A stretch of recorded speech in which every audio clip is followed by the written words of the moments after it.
Hello everybody, Tyrone the God 3 here, and welcome back to Dragon Ball Super Reviews. Today we'll be doing the review of episode 77. This episode is titled, Let's Do It, Omni King, the universe's greatest martial arts tournament.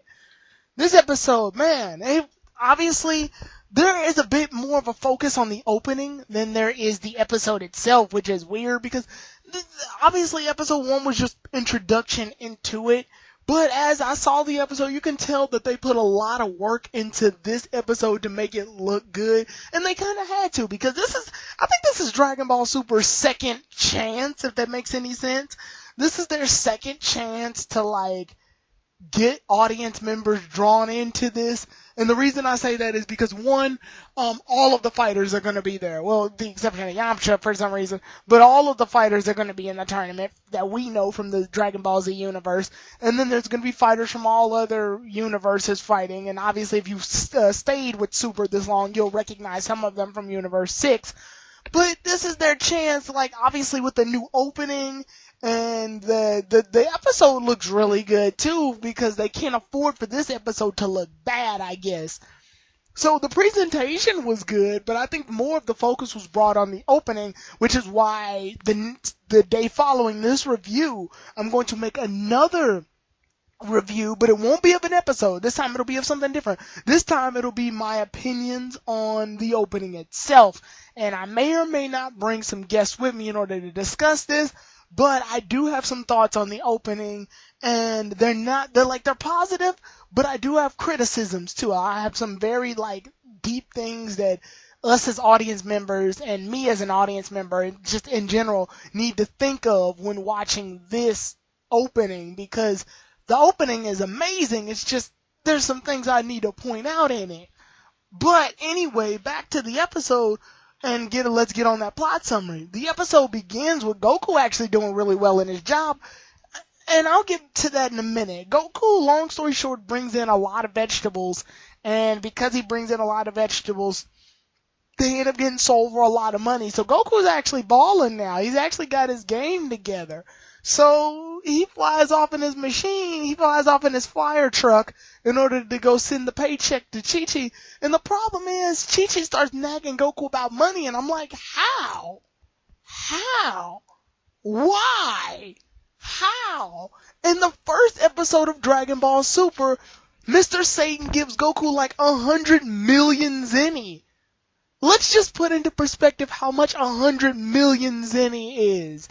If we were to somehow compare zenny to actual dollars, $100 million. $1 million is enough for you to be considered a millionaire. A million is 101,000s. That's a lot of thousands. That's a lot of money. So I don't know what Chi-Chi is exactly upset about. I guess it's just to keep the running gag going that Goku fears Chi-Chi more than anything else because of her nagging. I guess. Anyway, Goku gets robbed, air quotes.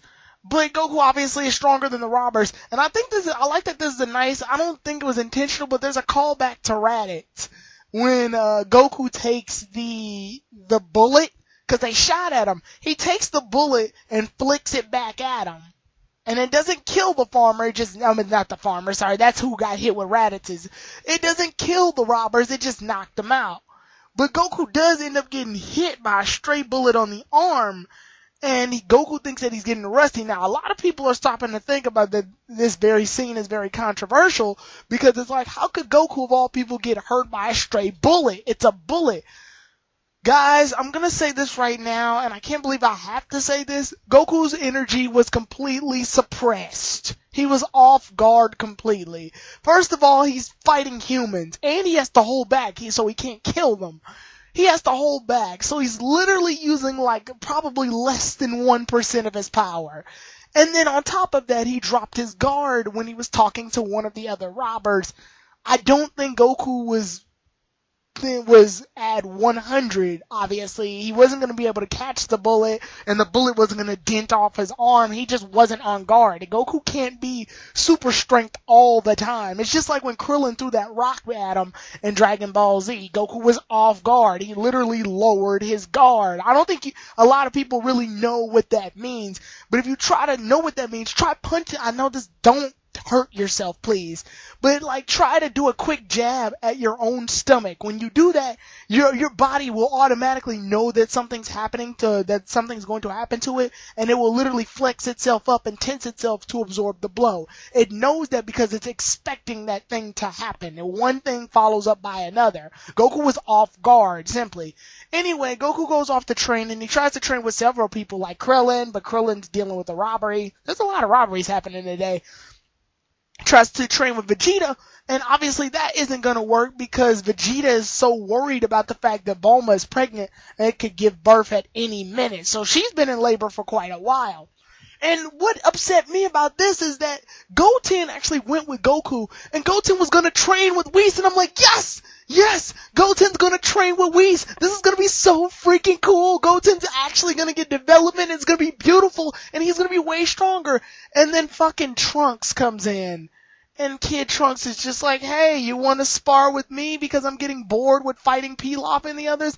And then I'm like, no, really? Really? You're going to take this away? You're going to make Goten not strong because Trunks wants to train too?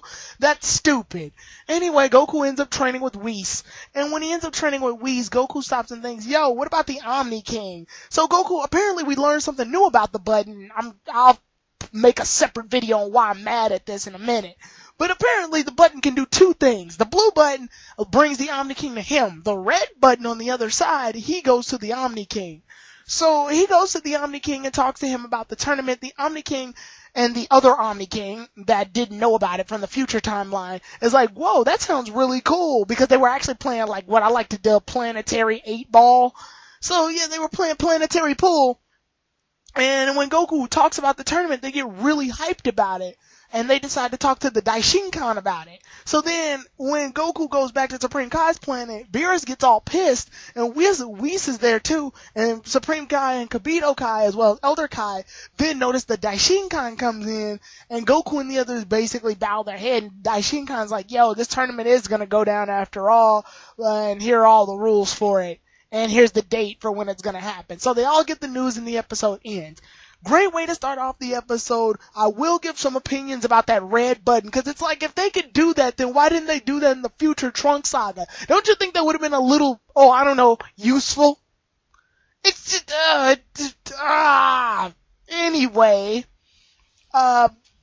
other than that, the episode did a really good job of introducing everything and building everything up. I'm glad that this episode is actually taking its time rather than jumping straight on into the tournament or gathering up all the fighters immediately or something like that. So I'm glad they're actually taking pacing into account. Hopefully the next episode takes the time to gather the characters and gather development on them. So, the next episode will be episode 78. That episode is titled, The Universe Gods Are a Gas. You'll be obliterated if you lose the Tournament of Power. So, I'll see you all then, everybody. Tyrone the God 3, out.